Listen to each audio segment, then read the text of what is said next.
Hello folks, and welcome back to Papa Bear Outdoors. This is yours truly, Papa Bear, with you, and this is February the 24th 2019. I'm here at the house.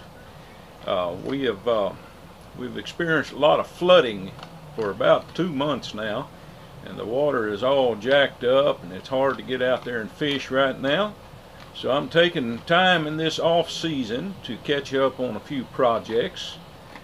Planning on doing a lot of catfishing this year, so I am in the middle of creating and building some of the devices and things like that I'm going to be using this catfishing season.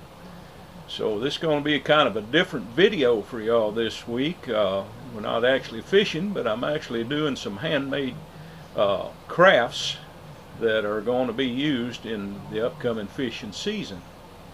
So I'm going to have you stay with us and show you how I make some of these things.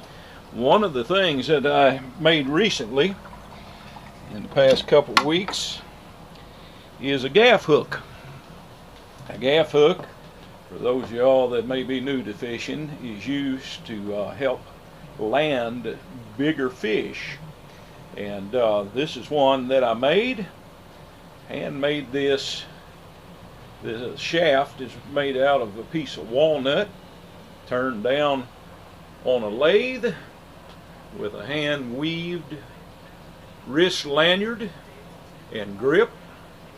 I also do the paracord weaving, and then I have a whip finish around the actual hook, and just a little hook protector right there. This is a piece of 5/16 inch stainless steel round stock, and I cut a groove, a half circle groove down through the shaft to lay that hook down in there, and then I laid the binding material right over the top of it. So this is the gaff hook I made for this upcoming season.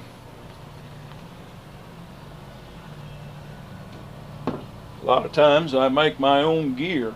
Another thing that I made this past week is a handmade planer board.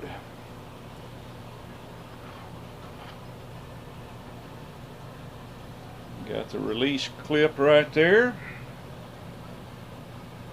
a little swivel and snap ring. This is a left one. This is made for spreading your lines out on the boat when you're trolling. Now the project that I'm working on today is a catfish live basket, and I am hand tying this net. So if you look right here, this is a jig that I've built for net tying, and I've already gotten a start on my basket. This is a 2-inch stainless steel ring that I've placed my run around. This will be the bottom of the net, and we're looking at about a 2-inch mesh on this net. This is a H-style net making needle, and I am going to show you how I tie these nets up. This is the jig I built for this. You see the holes are pretty close together, and for this net those are too close together. Though I built this jig to make a shad dipping net, and to adjust it for this larger mesh I just skip every other hole as I'm working my way down the jig. So y'all stay with me. This is Papa Bear with Papa Bear Outdoors. We'll be right back, folks. God bless you. All right, folks, we're back, and we have made it to our beginning tagline. So take your previous mesh off the pin, and now you have You have the line that's attached to the needle, and you have the loose tag line right here.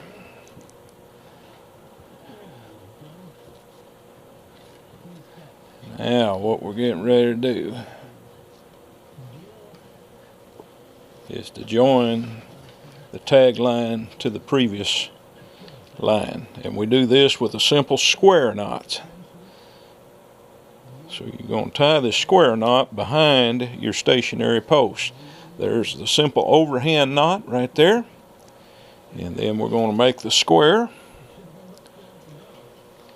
And make sure you make a square knot and not a granny, because a granny will slip, where the square knot will cinch up tight. And there it is, cinched up tight. Now you'll notice the tag is on the right hand side after tying the square, and your needle on the left. So in order to get the needle back on the right hand side without twisting the mesh, is we simply, when we move our adjustable pin, and notice I moved up 2 holes instead of 1 to keep my mesh double size, we just flip the whole net over right like that, and then we swap sides with the tag and the needle. Now you're back on the correct side again, and you start the process all over again, working your way down until we get it to the desired length.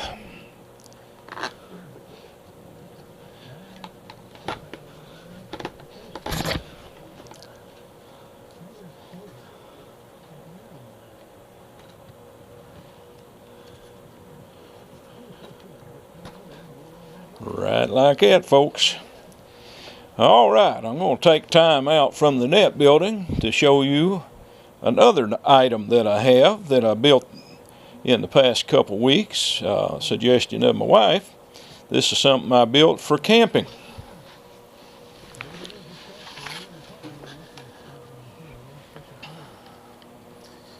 All right, let's work our way over.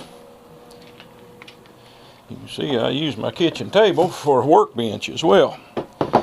This right here, folks, is a 50 caliber ammo can. Now what I've got on here is I've got a lot of buttons and things right here. Turn that on, and we've got a light on the front of it to use like a lantern light when you're out camping. And then when we're inside of the tent and we need a little light to light up the room, we have a light on top that shines up and reflects off the canopy of the tent. Also, we got a couple ports here. These are USB ports for charging your electronic devices, recharging batteries on the GoPros and things like that. Anything that takes a USB adapter to charge with, cell phones, tablets, anything like that. Now I know a lot of you purists that go camping don't want any electronic devices, but we use ours, so in case of emergencies and being able to get a hold of each other at different ends of the river and things like that. So I've got these charging ports. Got 6 of these USB chargers, and I also have a charge indicator right here that tells me what the internal battery charge is. I'm going to open this up and let you take a look on the inside. Now the only thing that keeps this from being complete is I've ordered an adapter charging port that I'm going to install on here, and it's the same charging port that I put on my electronics pod on my kayak. So these will be interchangeable, where I can use the same charger on both devices. But we're just going to open this up real quick, show you the wiring on the inside. This is a 12 volt 12 amp hour battery right here. And what you see here, I use these bus bars. Now, I'm an electrician by trade, so we use these terminals or bus bars for so you wouldn't have to stack up multiple spade connectors. And I use nylon screws to mount it to the box itself. That way I could not accidentally short out these screws in the boat somehow and either blow my battery or cause a fire or something like that. So you can see all these switches and all these wires and everything all terminated on these terminals. And like I said, all I got left to do is to add the charging port that will help me charge this battery up without having to open up the battery compartment and put alligator clips.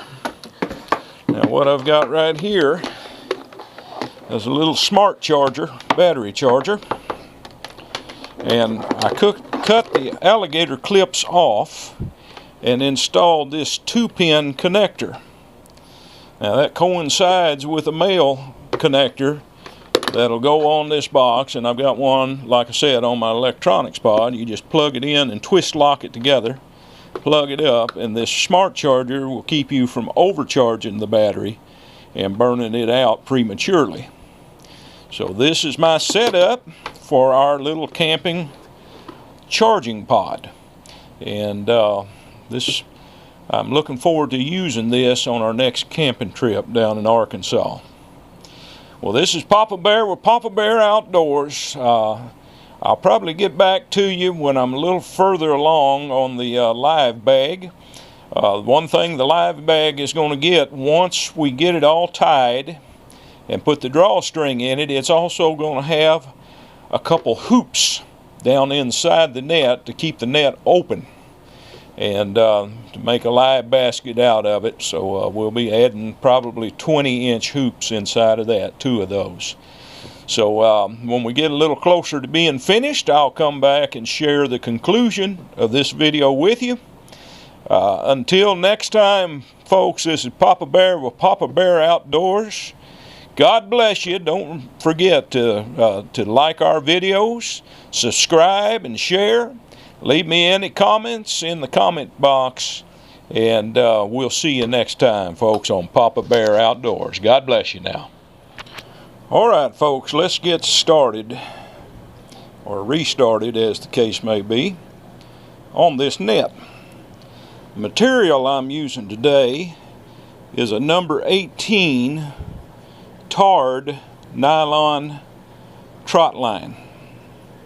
This is a number 18 sized trot line staging, or whatever you want to call this twine right here, and the tar will help it hold up to being soaked in the water time and again, and it really helps in setting these knots and keeping these knots from slipping once they're drawn down tight.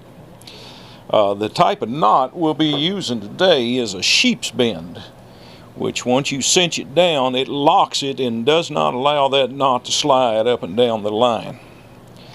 Like I said, this is an H-style needle. That needle has a gap right up there, and that's how you can get this to deploy line. You just got to pull it through right like that. So we're already 3 mesh down. If you can see that, 3 mesh down from the ring. Like I said, this is a 2-inch stainless steel ring, and so you got about 1 3/4 inch gap once you get the line around that ring. So for fiddler catfish, you may have some of the smaller ones if y'all keep them that small to get through there. So this is actually made for larger fish. I'd say, you know, about a pound on up. This bag, I am going to make the length of this jig right here, which is about 4.5 feet. So let's get started on tying these knots. So as you see, I've got several of them tied on this third row of mesh. So we pull that off our jig. Now this is a stationary pin right here, and up here this is removable, so we can work our way down. So the first thing we do is bring the line. I'm right-handed, so I bring the line from the left to the right, and you pick up your next mesh right there and go from bottom to top and run your needle through that and pull it down tight. Notice I've got this elevated off of the jig itself slightly. This gives me room to get that needle through there. Now we wrap around the stationary pin, and then we take this tag line and loop it over to from left to right over the top of the mesh. Now you see we've got a little gap in between the pin and the two sets of line. So first move is to stick the needle through the gap right there. Now we don't want to pull it down tight, but just get the line out of the way. Now notice that I kept the line toward the top where the previous mesh meets. And now here's the important part, making sure that that loop stays up and out of the way. Stick your needle between the mesh on the right hand side. You see that? Alright, now this is going to be a little tighter. Push the needle through, making sure that you go through this original loop. Pull the needle through, but don't pull it tight, just kind of work it loosely. Now what I do is I'll tighten up on the line and kind of pinch that with my finger. And you want your previous knot and the loop of this new knot you're creating to be pretty much even with each other right there. Alright, now we're going to work that knot down. This is a sheep bend knot. We're going to work that knot down right like that, loosely. And now you see I've still got that line pinched right there. Now I'm going to try to hold all this tight and just release that line I've got pinched while holding on to the lower end of the mesh, and then we just cinch that knot up tight, and there you have it. That's one mesh knot right there. Alright, now this next one, up and through, we're going to go a little faster. Over and around. Keep your loop up between the two mesh. Pull your line up out of the way, and then between the lines of the new mesh right there. Tighten up.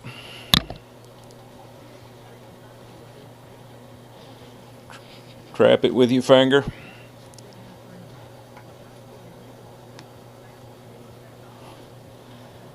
Work your knot down, pull it tight, and there you go. And you just keep going roundy, roundy, roundy, kind of like a NASCAR race.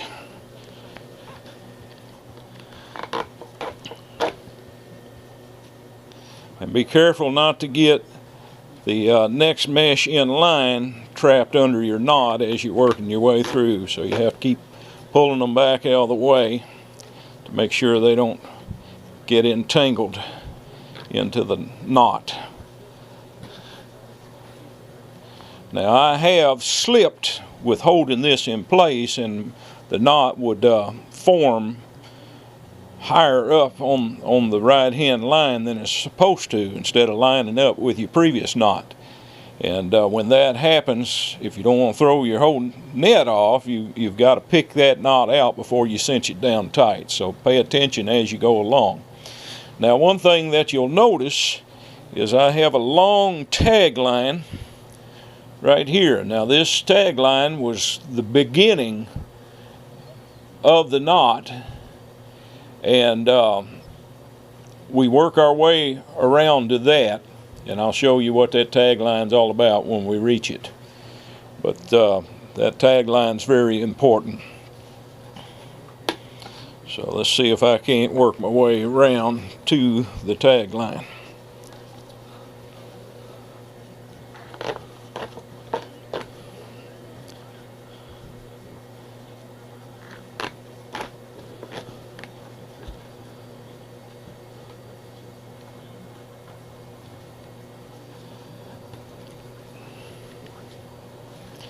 You'll notice I have gloves on right now. I don't care how tough your fingers are. After an afternoon or a day of tying these knots and pulling on this twine, it will rough your hands up and sometimes can even cut it depending on the material you're using. Like on my my shad dip net that I built, I was tying it with super braid. And that braid will cut your hands if you get enough pressure on it. So I always wear gloves to protect my hands.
Under and up, around the stationary pin, up between the mesh, cinch it up between the strands of the new mesh that you're making, tighten up, and pull it down, cinch it.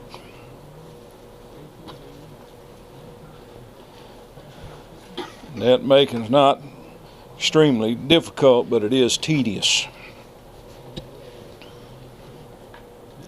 A lot of times I make my own gear when it's feasible to do it cost-wise.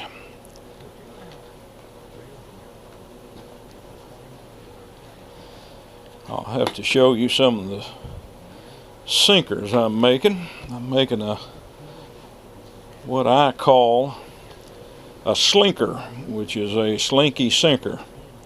Some of them call them dragon tails.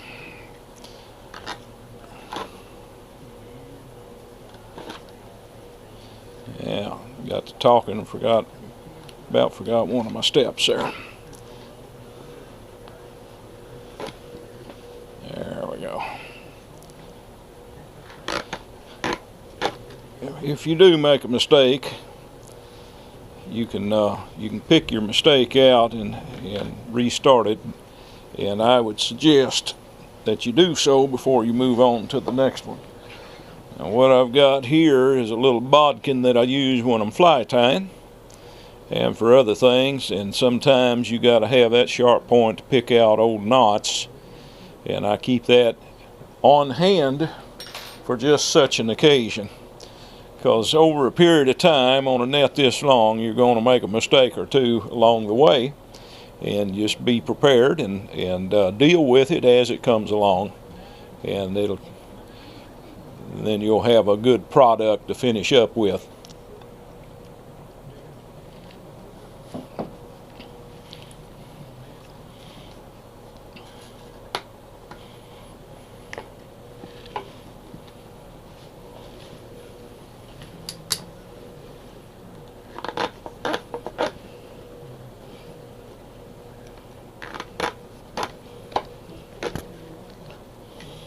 And this tarred line, although good for this purpose, has its drawbacks. It's real sticky for one thing, and it'll get all over your hands, and it makes your needle tacky as well, so it don't slide through the mesh as easily as a non-tarred line.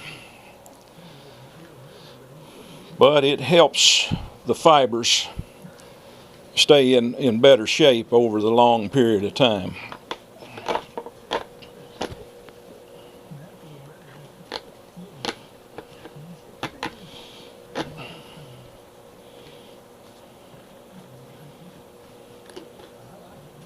Alright, there's one of the cases where I let my knot go.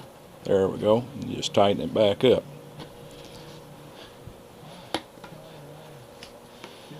And just keep working your way around the net.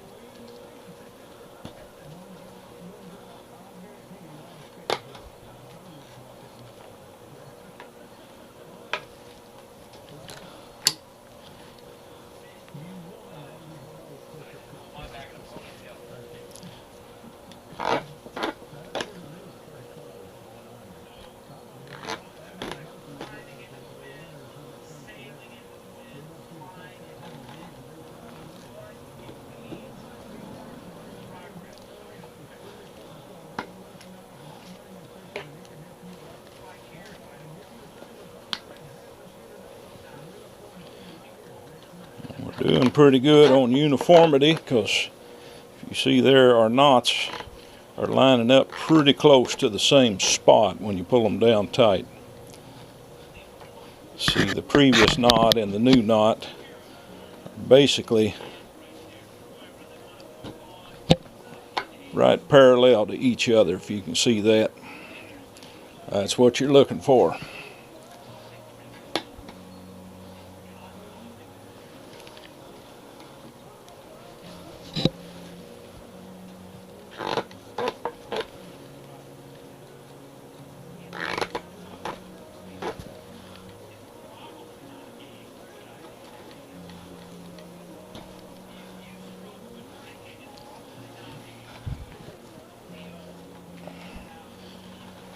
Alright folks, we are about halfway around this this line of mesh. I'm going to cut the camera off till we get a little closer to the tag line so I can show you what to do when you get to the tag line. This is Papa Bear with Papa Bear Outdoors.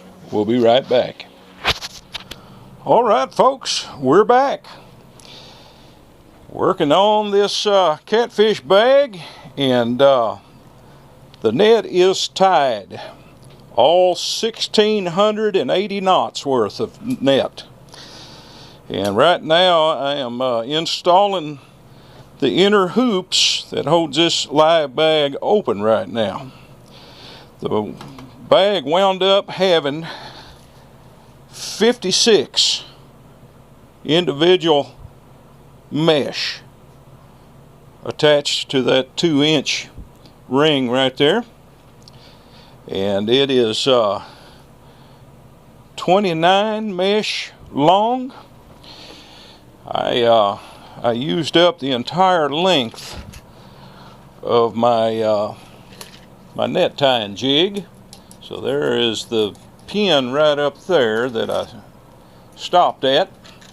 All the way down to the set pin, we're coming in at just shy of 4 feet long total length on that net. Now once we put the hoops in, of course that net's not going to be that deep. But I am in the process of tying the hoops in. I made my hoops out of 1/4 inch galvanized guy wire. And then I put a number 3 butt splice in, and then shrink wrapped it after I crimped the butt splice on. This is a 21-inch in diameter ring. Well, actually 22 inches. Depends on where you measure at. But anyways, that is the ring. I'm going to have 2 rings in this live bag, and I will show you right here on the very top row, the terminating end of these. We put a double width 2-line top row, and that will give it a little reinforcement, because this is what the net is going to suspend from when we hang it from the drawstring. And of course the drawstring running through that when you put fish into the net, right like that. I've got 550 paracord for the drawstring, and I doubled it. And right there I finish wrapped in a cobra knot. I do some paracord work as well. So this is how I finished it off to my carabiner right here. And there's my sliding bag knot right there. And you can see all the mesh are pretty much uniform in size right there. So I am in the process of tying this this hoop to the net itself. Now we won't have to tie every single mesh on here. I'll probably tie about every 3 or 4 mesh on there just to hold that centered on the bag. And I'll be tying 2 of them in there. So we'll come back in a little bit and show you the finished product. But it's looking good so far, I think. Drop us a line and let us know what you think about this Catfish live bag. Hand-tied netting. Alright. We'll see you in a few, folks. This is Papa Bear with Papa Bear Outdoors. We'll be right back. Alright, folks. We are about to get down to the end of this little project. It has taken me right at a week to complete this net. Working on it on Saturday and Sunday of last week, or Sunday afternoon actually, and then in the evenings during the week while I was sitting and watching TV. And we are getting down to the very end of the project. I'm attaching the hoop and the net together. Pull them down tight, and I cut the ends off to where there's just about a 3/16 inch tag left. And the reason I leave the tag is now I'm going to take the lighter. This is nylon, tar coated nylon, and then we're going to carefully singe the ends of that nylon right where I cut it off until it forms a little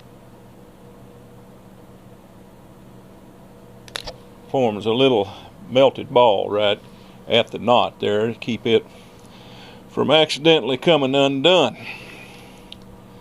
So I am going to put one more on. I've been going 10 knots down to that point. So that's 1, 2, 3, 4, 5, 6, 7, 8, 9, and 10. So right on that knot right there. And I'm just tying a regular old square knot right across the joint of those mesh right there where the mesh knot is.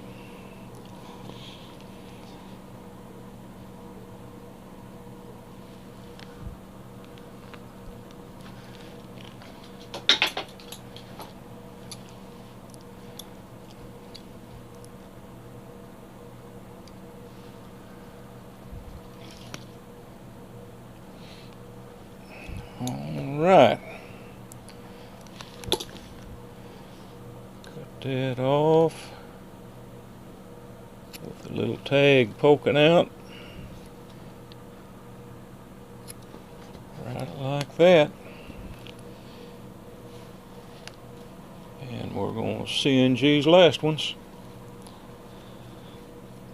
Melt them down. Try to keep them from unraveling.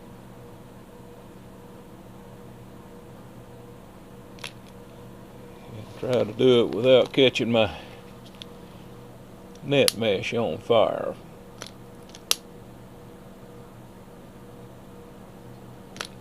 Right like that, folks. All right. This is the completed work right here.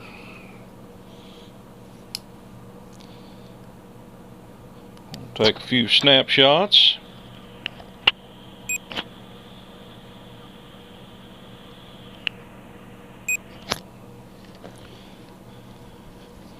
Take a close-up of some of these knots. Here's the double.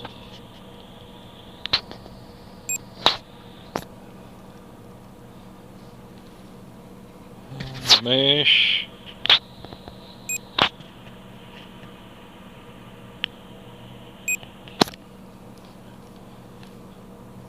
Cinch it down to its closed position. And folks, there is our live basket. Right there.